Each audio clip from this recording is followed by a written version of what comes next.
You want to slip them off real quick? It's just my feet are gonna hurt.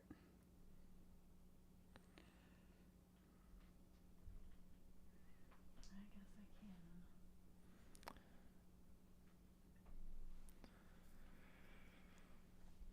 Rachel's taking off her shoes because they have inserts that make a lot of noise, and we're standing, so uh, she'll be like moving around as you do when you're standing. Yeah. So it's just a thing. All right. Well, they make fart noises, so Ben didn't want people to They're not. think. They're not fart. It's It just was- a creaking. It's more of like a. Yeah. I know. It's more like I was there's just being silly. there's a ghost in the house. Old floorboards. That's the kind of sound. Yeah. It's funny because when I'm like not in the same room as you, like I'll be in another room. It doesn't matter where. Everybody like- can hear me coming. Focusing on my own thing. No, I should be able to. Oh, yeah. Like that's like how you warn me that you're approaching. Because otherwise I have silent.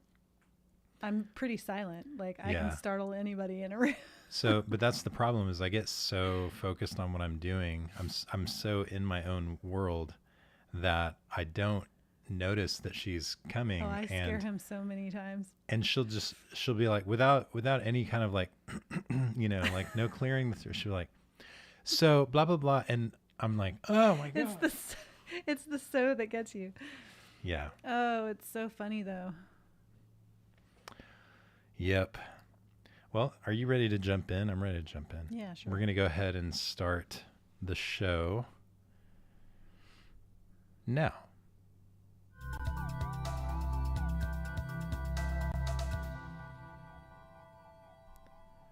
Hello and welcome to In the Boat with Ben and Rachel. I'm Ben, And I'm Rachel. and this podcast exists to address common creator struggles and provide weekly inspiration for your creator journey. Today, it's going to be a more conversational show. We're talking about belief and how do you believe in yourself? You know, not every creator struggles with this, but I think there are quite a few of us out there who grew up in circumstances that kind of challenged that part of us that tells us you can do this. So I thought it might be good just here at the top of the episode to get into some of that history and tell those stories just so that we could kind of frame where we're coming from when we talk about struggling with self-belief. So you want to go first? No, I think you should go first. Okay. So I've actually, in my memory, it seems like most of the time I set out to try something creatively or do something creatively, I felt pretty confident.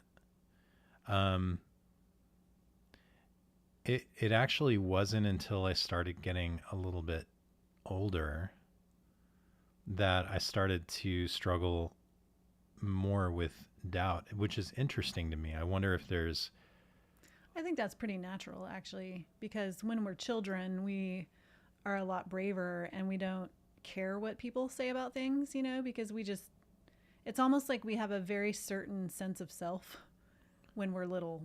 And then when we become adolescents and go into teenage, into the teenage years, So I was shaken a little. Yeah. Well, I was listening back to a recording. My friend actually, when I was in college, it was some kind of like tape recorder or some device where you could. This was before we had the audio app on your phone that you could just like pop open and record stuff. So like this was a literal cassette tape, Yeah. I think, and I was talking on the tape. I was like talking about what I was going to do, and the song that I was doing was kind of like a parody or satire, kind of based on the school that we went to had like really, really strict rules about this event that they put on called Fine Arts, and You couldn't, you had to dress up nice. You had to, Was this at like, your college? yeah, this Yeah. was, I went to Pensacola Christian College, Oh, I which don't is, know if you can say that because there's, just I kidding. mean, like it's, it's got it. The vibe isn't for everyone. Yeah, And, it um, wasn't for you. yeah. And for some people, they love it. Um, but a lot of structure, a lot of rules.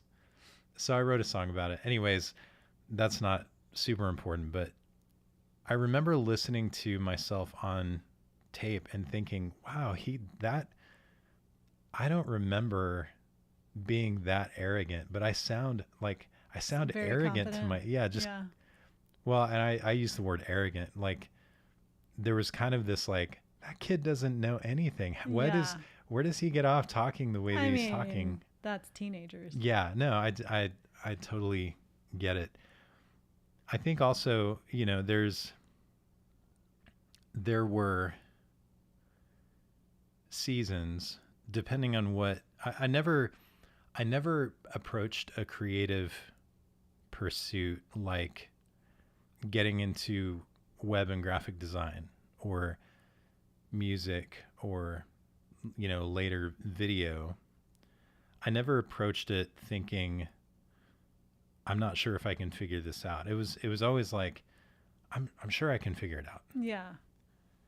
But I would go through seasons where I would think like I would compare the work that I was doing to the work of other Yeah, that's the dangerous designers part. that I admired and thinking, I'm not sure if I can close that gap. I'm not sure if I can measure up to that level of quality. And so that's I think where most of my insecurity sprouted was in my comparison of myself and kind of I wasn't I wasn't very self-critical, and if I showed my work to my friends or my family or whatever, everybody thought it was great, Yeah. but it was in my comparison, when I was measuring myself against someone Hmm. else. Well, comparison is like one of the biggest enemies of belief in yourself. So I will Yeah. say that as a creative person, when we get caught in comparisons, that's a great way to have your belief take a hit, your Well, self esteem. and as time has gone on, I think it's gotten easier and easier to compare yourself. We didn't used to have Yeah. Instagram, Hmm. or there's a website called Dribble that's for like the logo, graphic design, Yeah, that I've kind of seen it. thing. And that was another one of those where it's like, man, the work that these people are doing is just, I don't know if I'll ever get to that level. Hmm. What am I even doing here? Yeah. Yeah. Is it my turn now? It's your turn. Oh. I'm done. Yeah. I mean, when I think back to like belief in myself, I don't know that I ever had a strong belief in myself, but I did believe that I could do what I wanted to do, which is, to me, that's a little bit different. And part of it was I never really had anybody flat out tell me, no, you can't be a writer. And actually, on the opposite side of that, English teachers and people would constantly like pour into me, which was very, um, I guess what am I trying, like, what is the word I'm looking for? It reinforced my belief that I could do something that was like this crazy thing that, you know, people say they want to be a writer and then they end up doing other things. But Yeah. I feel like all throughout my childhood, I mean, my mom would furnish me with writing utensils because she knew that it was important to me. And then all of my teachers, the things that they would write on papers that I would turn in. All through college, I had professors, telling me that they couldn't wait to read a book that I wrote someday and stuff. So it felt like there were always these people pouring into me, and I had success early in that. I won awards, and in high school, I did a lot of UIL writing stuff and went to state and all of that. And so there was just like this constant reinforcement of my talent. But I think my journey was more that I had to come to terms with believing that I had what it took to do that kind of thing. And I think that's where I don't have a whole lot of like belief in myself and self-esteem. Like I have a lot of issues with those things. And even today, I go through seasons where I'm like, I can't write anything that is worth anything. Like there are always these seasons of feeling like I'm out of my depth and that I don't know that I can rise to the occasion of, producing something great. But I think for me, the outside accolades, especially like in high school and college, and then my early journalism career, were really important to me. And I really had to like step away from that and say, awards don't mean that I believe in myself. And I really need to go on a journey of like just believing in myself, So I think that's been the most important thing for me, but I don't know. Yeah. So it sounds like there's kind of a similar thing going on where as you continue, because, well, and this is, I did want to talk about the other side of the coin a little bit. And that's something that I struggled with a lot as a younger adult, is the idealism that comes with some of the confidence and the, Yeah, the messaging, that, from people in my life saying you're so talented. Mm-hmm. And, or, they would use the word gifted, and, Mm-hmm. and I'm starting to realize a lot more now that the kind of mentality that comes from being told those things and internalizing that message.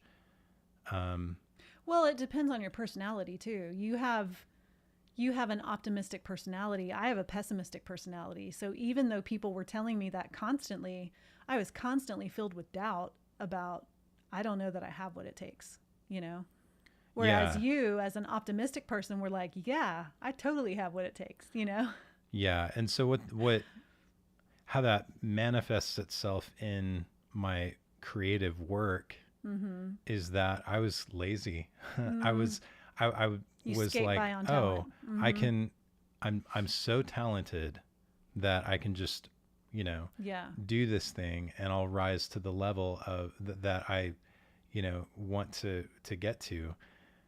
And, I didn't look into how much work does this actually take. Mm-hmm. I didn't talk to people who were in those places that I wanted to be creatively, to see what they did to get there. And yeah. And so I kind of learned the hard way that, that it's not really about skill or talent. I think there are people there, and I feel like I'm definitely one of those who has some inherent things about my personality, mm-hmm. That make it easier for me to explore those things, to kind of get over that initial hump. Mm-hmm. But then, when you want to get to that level, my belief in my ability to do that started breaking down a lot over time, when over and over I'd see myself wanting to get to a certain level and that not happening, and not understanding why, and thinking, well, maybe I'm not talented enough. When really a lot of it came back to, no, you weren't working hard enough. You weren't working the right way. Mm-hmm. You weren't creating the opportunities for yourself to reach that level. Right. There's a Carol Dweck I can't remember if she's a sociologist or a like psychologist, but she has a theory of fixed mindset and growth mindset, which is basically about intelligence, but it also applies to creativity. But there are people who believe that you're just born with what you have. And then there are people who believe that you can improve on what you have. And the better and the more scientifically accurate thing is that you improve what you have. And that's how it is with creativity too. We tend to have, I think in creative circles, there are a lot of people who think you're just born with it. And to an extent, that can be true. Like, not everybody is born to write novels. But even if you have some of that talent, you have to improve upon it. You know, you're not just born with the genius to write books like, I would say George Orwell maybe, or, you know, something that, you know, like you're not just born with that. And it's practice, and it's maybe that's what the difference was between you and me, is that I constantly had people building me up, which led me to feel like I don't know if I can do this. I don't know if I have what it takes, but that pushed me to constantly work on my craft. Like, I have put so many hours in to working on my craft, you know?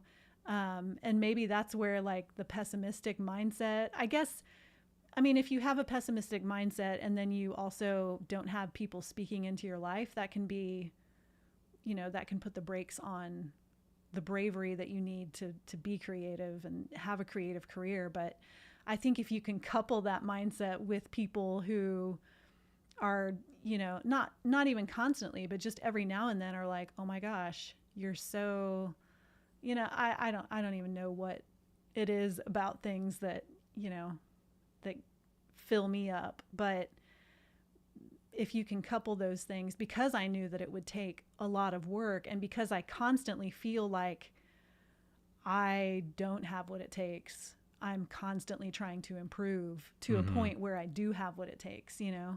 Yeah. You know, I think most people believe who think about the fixed mindset as like, oh, that's, you know, that's the way it is. I think most people who have that view probably are observing in themselves and maybe in other people that change isn't really happening. And I'm still like, I underestimate, and still I think underestimate how slow change is. It's, and you know, like it's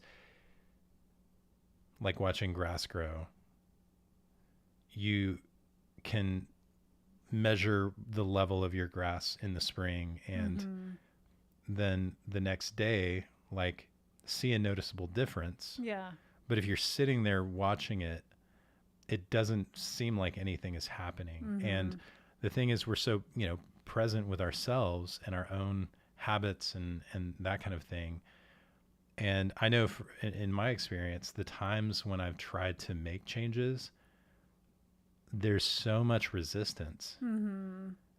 So like making major changes, that feels impossible. Making small changes feels very hard.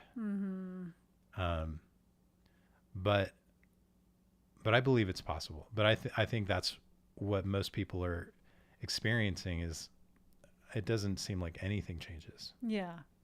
Well, and I feel like that's a good place to say that it's valuable to keep things that we've created years ago. I've been working on a story lately, on a, like, I think it's maybe the third draft or something of this story that I wrote, like, I mean, it's been like 7 or 8 years ago. And as I'm reading through the first draft of it that I wrote 7 or 8 years ago, it's terrible. And the fact that I can recognize that now is like, that shows improvement, you know, like I can see all of the things that I did wrong in this story. And even though today I may not feel like I can still write this story the way that it needs to be written, it's just proof that, you know, in those 7 years, there have been little incremental things that have caused improvement, you know? Yeah. So these are, it's it's kind of interesting because I don't feel like talking about it that way necessarily solves a certain type of problem with belief, but it's really important to note Mm-hmm. like that as far as building up your self-belief is concerned, doing enough work over time that you're able to see a difference Mm-hmm. can make a huge impact. Because you can see that you're not sliding backward. You're at least you're not getting worse, right? Yeah, yeah, um, yeah. It's very hard actually to do something consistently and get worse at it. Yeah. Well, I mean, you can practice things the wrong way, You but can, you can. you can write a bunch of bad books and then they would never get better, but it would be hard. Right. But what about you don't you don't make that much, you don't create that much unless you have at least like some seed of belief. And I want to address that. This is Yeah. kind of what I'm thinking might be helpful is not thinking about yourself. It's a I think it's a valid question. Like when you say, is it possible for me to do that? If you say no to that, you're objectively wrong. Um, I would say, given that your circumstances are uh, conducive to being able to do that thing, like you can't learn to play an instrument if you don't actually have or own an instrument Yeah. or have access to one. Um, but given the same opportunities as anyone else who has ever done that thing, um, you are capable of doing it. A step back from that, I think, can be helpful. So the step back from that is anyone capable of this? And so if anyone is capable, then that includes you. Mm-hmm. And it's a lot harder to say, well, not anybody, like point to some person. If you say, oh, that person's not capable of doing it, you don't really have any reasons to back that Yeah. up. Um, because the ingredients, it's not a it's not just about skill, like that can help in the beginning, but the Mm-hmm. ingredients for people who succeed at pursuing something um, really come down to simple things that anyone can do. Mm-hmm. Uh, again, given the right opportunities and circumstances. Yeah. So that's a whole other conversation, like the opportunities and circumstances thing. Um, but we're talking about belief. So I think at the very least, if you can back up and you can ask yourself and answer honestly, can anyone do this? And think that that includes you, then it's like, okay, well, you then now you're out of excuses as far as like your own abilities are concerned. Yeah. Yeah. But it can be hard if you have, I don't think either one of us had any negative voices in our lives, not direct negative voices. I I think mean, there were some, well, yeah, I did, yeah, but but sometimes like the way that we're raised, the way that our parents treat us can have an indirect effect on the way that we think about ourselves and our yeah. worth and our abilities, that kind of thing. Yeah, and I think, I mean, self-esteem and self-worth is really important in a creative career because you're at the mercy of so many people, like um in my industry, it's based on what somebody thinks of your work. Your success is based on what somebody thinks of your work. It's not based on skill. It's not based on a great story. It's not, none of those things are in my control.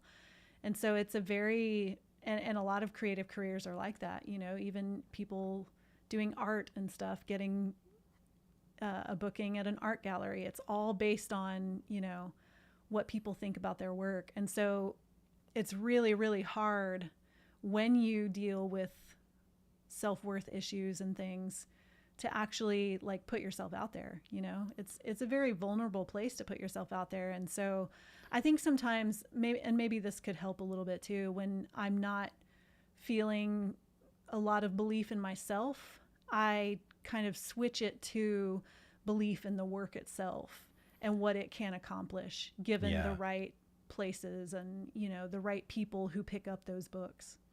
Yeah, so what you're talking about is kind of like this idea of trusting the process. And I lean on that a lot. Sometimes I'll have an idea for something that I'm just not 100% sure about. And even down to I'm not sure I could even execute on that. And then it starts to feel risky because it's like, well, once I get that ball rolling, I don't know whether or not it's going to work until I'm really far into the process.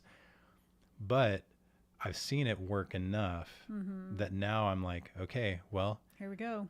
Yep. And I'm going to follow the process that I always do, and I'm going to come out on the other side of it. Yeah. There's a really great comment in here, from Vipul Tyagi. Says, self-belief comes from putting yourself out there for more failure. And I actually like that idea of having a positive relationship with failure. And I know that like when we've talked about the idea of failure, there's kind of a different way that you think about it.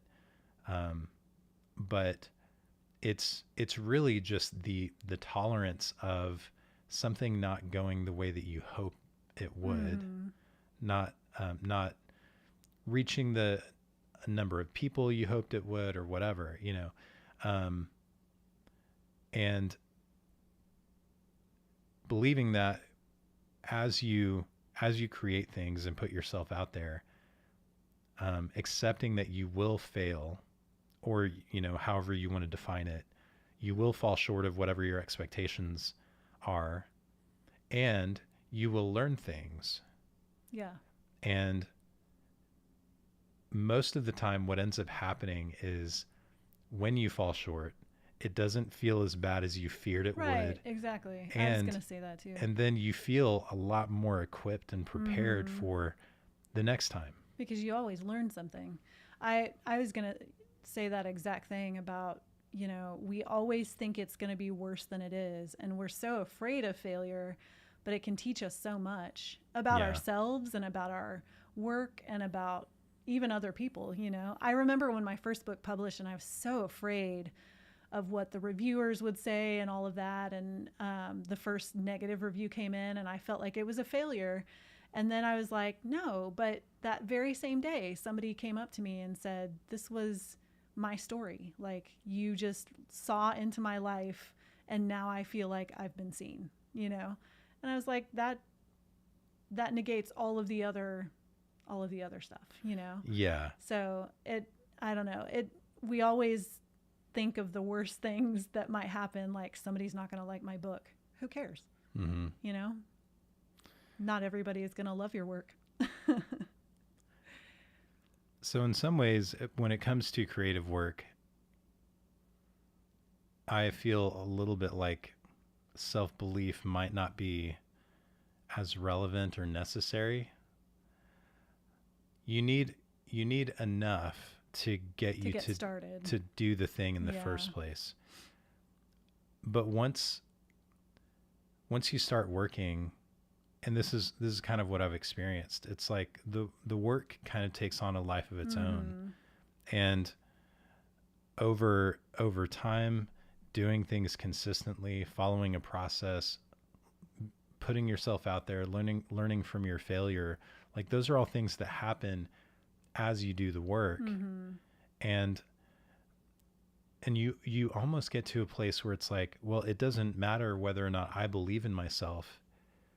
I'm going to work and something's going to happen, and I will learn something from this experience that I'll be able to apply to the next time. And the only control I have over how that all happens is making the decision to do it. Yeah, showing up. Yeah. Yeah. I will add really quick, just a little caveat. I will say that being or having overbelief can be a little bit of a problem, because if you're too confident in your skills, you don't think you can learn anything.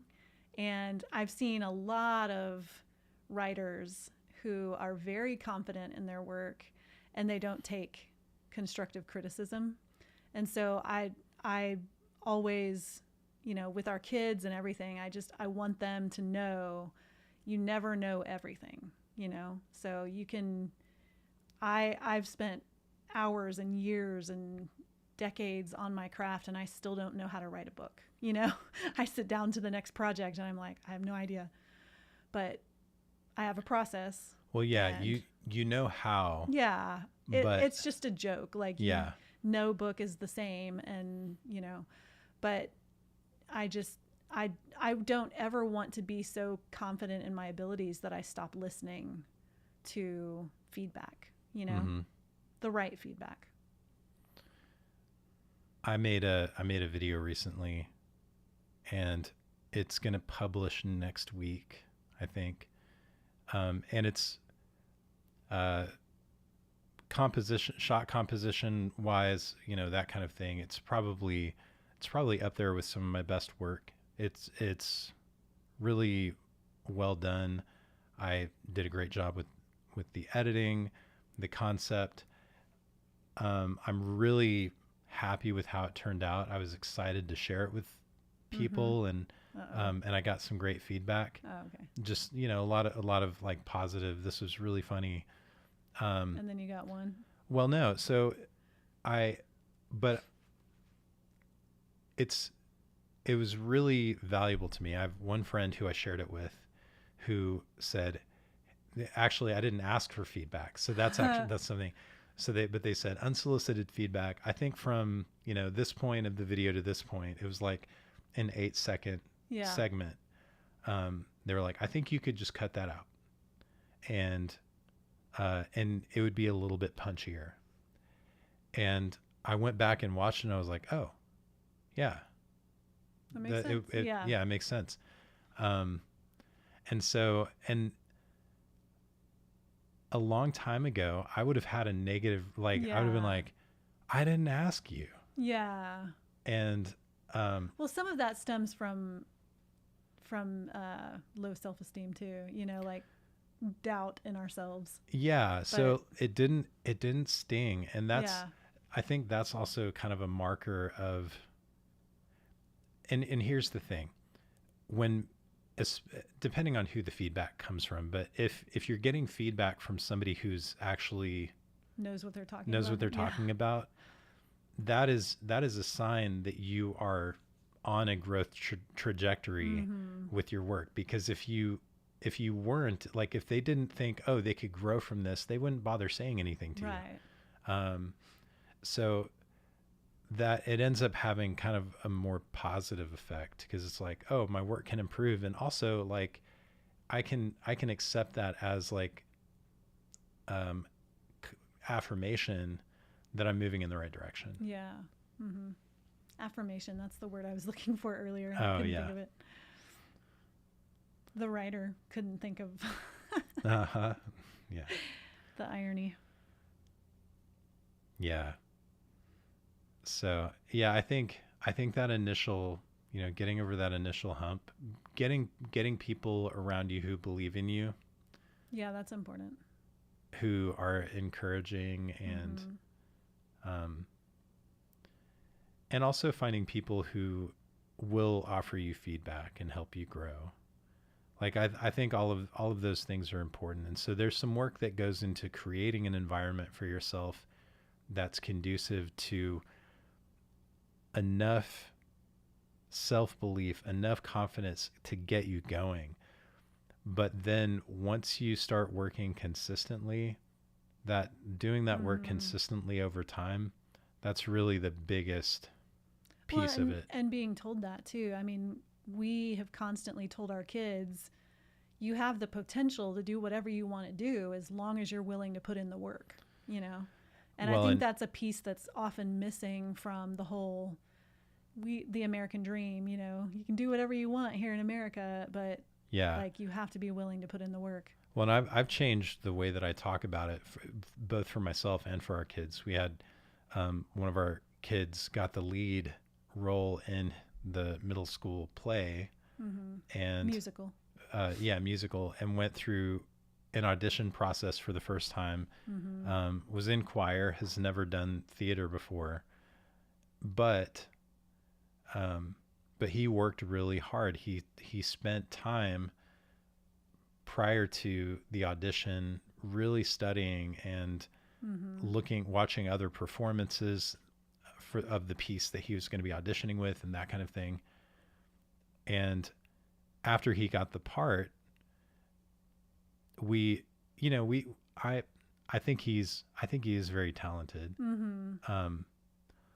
But when I congratulated him, I really tried to focus more on the work that he put in. I was like, you worked really hard and look at what happened. Yeah.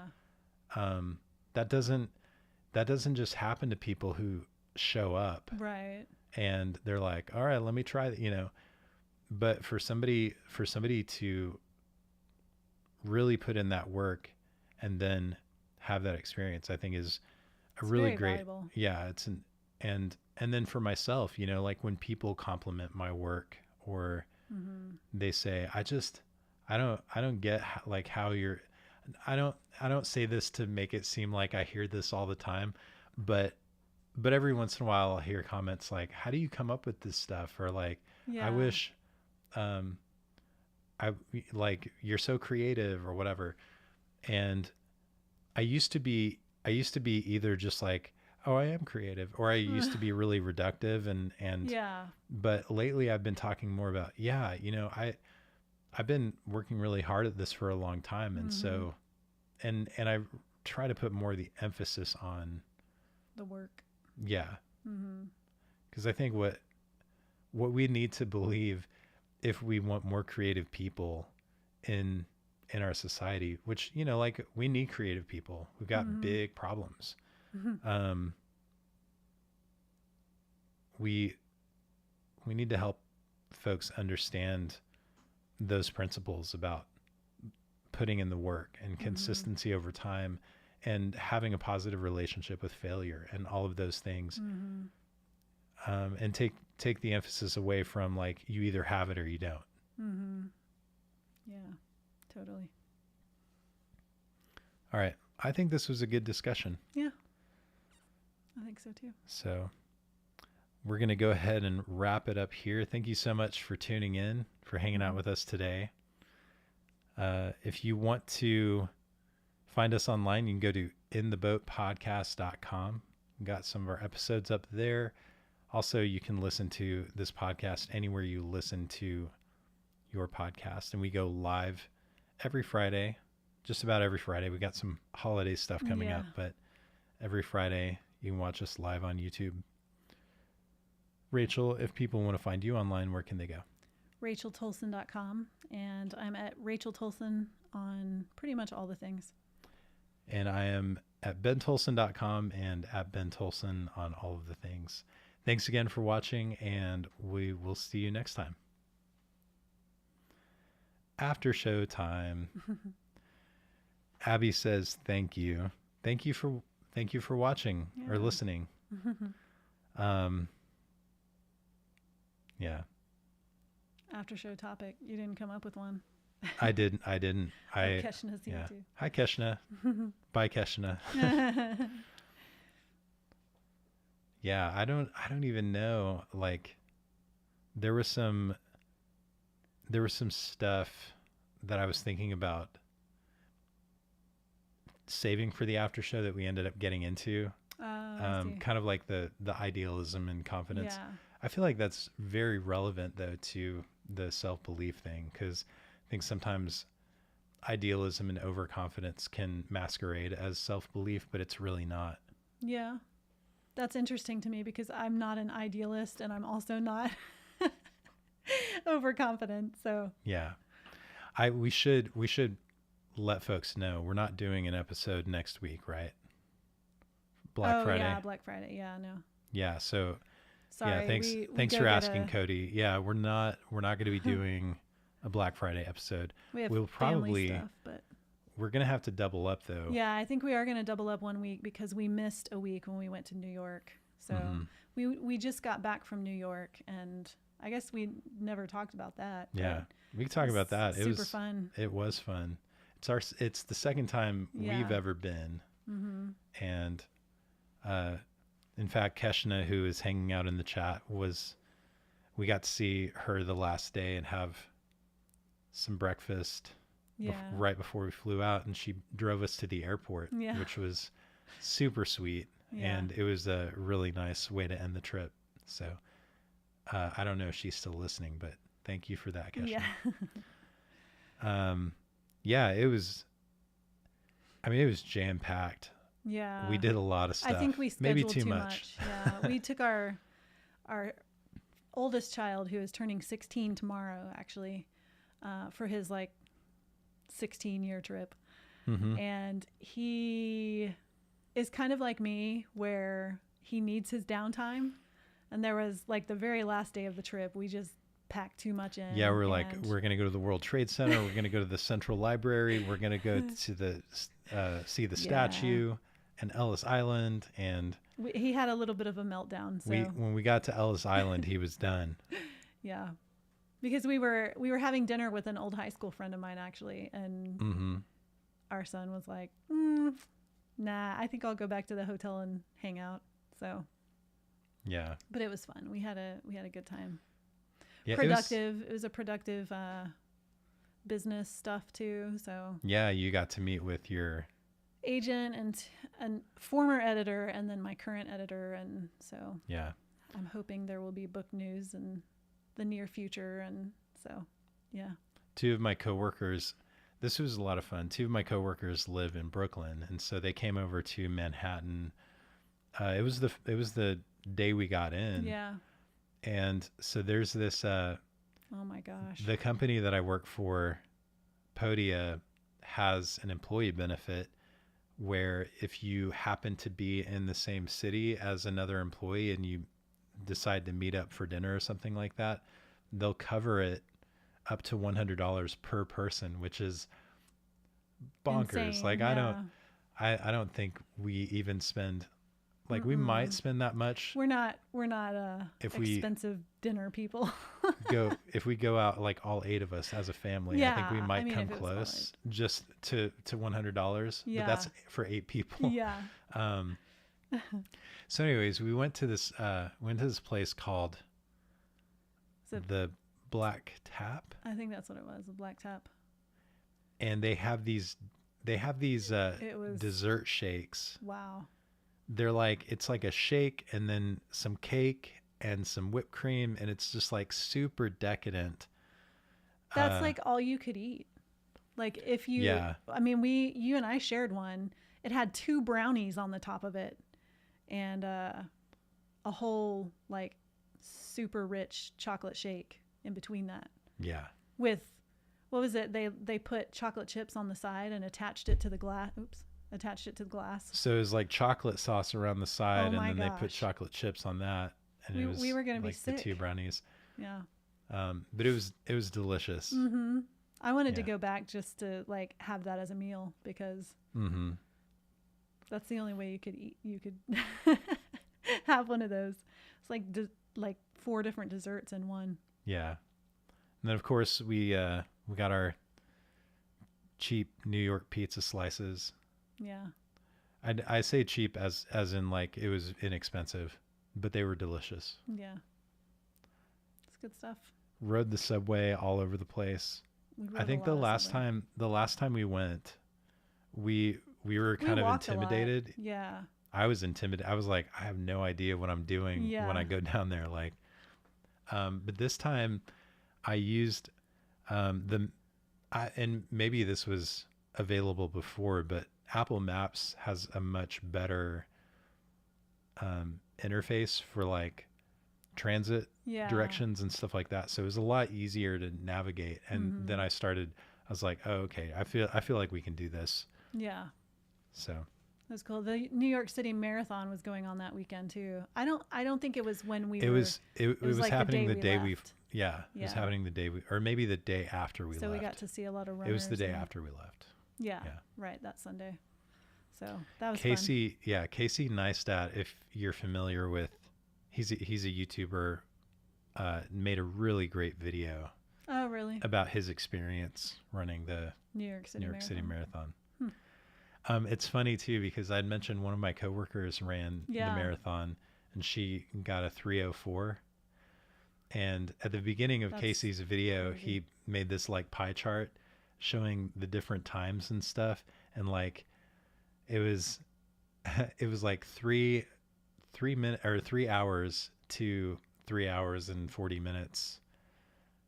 Impossible. And then it's like, 3:40 to, I don't know what the breakdown Yeah. was, but it was like, oh, okay, that kind of gives me an idea. Yeah. And so then when I heard that she had gotten in 3:04, I was like, that's just bonkers. Yeah. So I don't think I could run the pace that you need to run to get a 3:04. I don't think I could do that just for a mile. Really? I don't know. What is I that? don't know what the pace would be, but I'd have to do it on the calculator. It's like 7 something.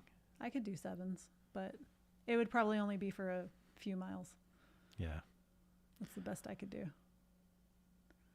Keshna says that's great budgeting, paying $100 for 8 people to eat it. It's Yeah. Chili's though. Well, You don't have to be great at Yeah. budgeting. I mean, And I we don't like also- Chili's, but What? I don't like chilies, but Well, no, I'm saying it doesn't take a lot of skill to, because Chili's is not expensive, yeah, and then you and I almost always share an A plate, entree. yeah. So yeah. We don't we hardly go out as a family because it's expensive. But yeah, one of these days, maybe. once you get that book deal and a movie deal, and I've already gotten book deals. It's just, well, yeah, you get on the bestseller list, win a bunch of awards. yeah, okay. They make a movie or a mini series that No takes pressure off, or anything.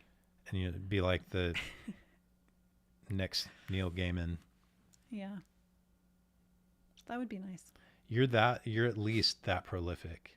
Yeah. I don't know. You're not as diverse. Uh, Well, I guess he's actually not diverse. He medium does science fiction, wise, but not yeah. genre wise, but like medium Yeah. wise. yeah, that's true. Anyways, all right. On that note, Oh, we didn't really get it. Like we brought it up at the beginning, but what? how comparison, Oh, like yeah. comparison. Don't compare. Yeah, don't compare Don't yourself compare to yourself. other people. All right, compare yourself to your past self. That's the best advice It is. for comparison. Mm-hmm. All right. We're going to let you go. Thanks for watching. It's been fun, and we'll see you next time. All right.